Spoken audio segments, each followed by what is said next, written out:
Here is how you can highlight all your overdue bills in red color.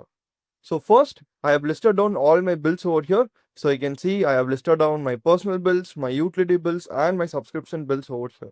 So first, I'll go here and then say today.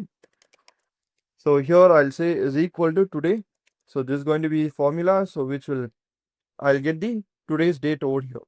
So here I'll come and then here I'm going to say is equal to if, and then I'll open the brackets. So if my particular day, so this day, if it is going to be greater than my day of the particular today, so I'll select this day over here. So the date, I'm just trying to get the day from this particular day.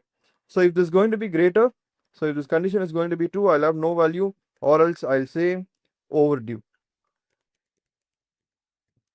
So this is going to be the formula. So I'll also have the absolute referencing for this today's cell over here. So now I'll just try to flash fill this formula over here. So you can see I'm getting it as overdue over here. So because the due date is 5th and I'm getting it as overdue.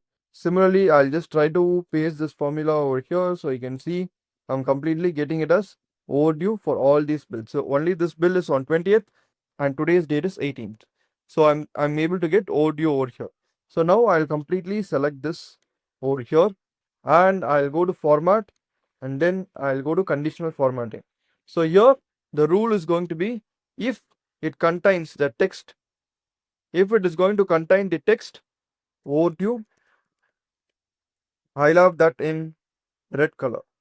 So this is going to be the condition. So now I'll give OK and then close this one. So here you can see all my overdue bills are now highlighted in the red color easily. So with the help of this one, you will be able to track all your bills, whichever is going to be overdue, and then you will be able to clear it on time. And you can take control of all your bills. So if you wish to use this bill calendar template, I have given the link in the first comment. Please do check it out.